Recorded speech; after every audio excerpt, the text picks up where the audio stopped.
ಇನ್ನೊಂದು ಕಡೆ D K Shivakumar ಅವರು ಈಗ ಸಿದ್ದರಾಮಯ್ಯಗೆ ಫೋನ್ ಕಾಲ್ ಮಾಡಿರೋಂಥದ್ದು. ಇನ್ನು ಫೋನ್ ಕಾಲ್ ಮಾಡಿ ಮಾತಾಡಿರೋದು ಏನು ಸಂಪೂರ್ಣ ಮಾಹಿತಿ ನಿಮಗೆ ಕೊಡ್ತೀನಿ. ಅದಕ್ಕೆ ಮುನ್ನ ಚಾನಲ್ ಸಬ್ಸ್ಕ್ರೈಬ್ ಮಾಡಿಸಿದರೆ ಸದ್ಯ ಫೋನ್ ಕಾಲ್ ಮಾಡಿ ಈಗ ಮಾತನಾಡಿದ್ದಾರೆ.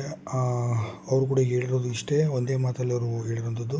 ಯಾವುದೇ ಕಾರಣ ಶಿವಲಿಂಗೇಗೌಡರಿಗೆ ಈ ಬಾರಿ ಸಚಿವ ಸ್ಥಾನ ಕೊಡೋಕ್ಕೆ ಸಾಧ್ಯ ಇಲ್ಲ. 2028ಕ್ಕೆ ಎಲೆಕ್ಷನ್ ಆದ ನಂತರ ಬೇಕಾದ್ರೆ ನೋಡೋಣ, ಈಗ ಯಾವುದೇ ಕಾರಣಕ್ಕೂ ಸಚಿವ ಸ್ಥಾನಕ್ಕೆ ಕೊಡೋಕ್ಕೆ ಸಾಧ್ಯ ಇಲ್ಲ ಸಾಹೇಬ್ರೆ ಅಂತ ಹೇಳಿದಾಗ, ಇಲ್ಲ ಕಣಪ್ಪ ಅವ್ರು ನನ್ನ ಭಾಳ ಆಪ್ತ, ಮತ್ತು ಈ ಹಿಂದೆನೂ ಕೂಡ ಕೊಡ್ತೀನಿ ಅಂತ ಹೇಳಿದ್ದೆ, ಅವಾಗ ಬೇರೆ ಬೇರೆ ಅವಕಾಶಗಳು ಕೊಟ್ಟಿದ್ದರಿಂದ ಅದಕ್ಕಾಗಿ ಇದು ಮಾಡಿಲ್ಲ. ನೀನು ಜಮೀರನ್ನು ತೆಗ್ದಿದ್ಯಾ, ಈಗ ಹೋಗಲಿ ಶಿವಲಿಂಗೇಗೌಡರಿಗೆ ಅವಕಾಶ ಮಾಡಿಕೊಡಪ್ಪ ಅಂತಂದಾಗ, ನೋಡೋಣ ಸಾಹೇಬ್ರೆ, ಗ್ಯಾರಂಟಿ ಮಾತ್ರ ಇಟ್ಕೋಬೇಡಿ, 99% ಆಗಲ್ಲ, ಇನ್ನೊಂದು ಪರ್ಸೆಂಟ್ ಅಲ್ಲ, ಚಾನ್ಸಸ್ ಇದ್ದರೆ ನೋಡ್ತೀನಂತೆ. ತುಂಬ ಜನ ಈಗಾಗಲೇ ನನಗೂ ಬೇಕು ಅಂತೇಳಿ ಜಗಳ ಆಡ್ತಿದ್ದಾರೆ ಅಂತ ಹೇಳಿ ಸಿದ್ದರಾಮಯ್ಯ ಬಳಿ ಡಿ ಕೆ ಶಿವಕುಮಾರ್ ಹೇಳಿರೋದು. ಅಂದರೆ ಖಡಕ್ಕಾಗಿ ಶಿವಲಿಂಗೇಗೌಡರು ಯಾವುದೇ ಕಾರಣಕ್ಕೂ ಸಚಿವ ಸ್ಥಾನವನ್ನು ಕೊಡಲು ಸಾಧ್ಯವಿಲ್ಲ ಎಂಬುದನ್ನು ಸ್ಪಷ್ಟವಾಗಿ ಹೇಳಿರುವಂಥದ್ದು.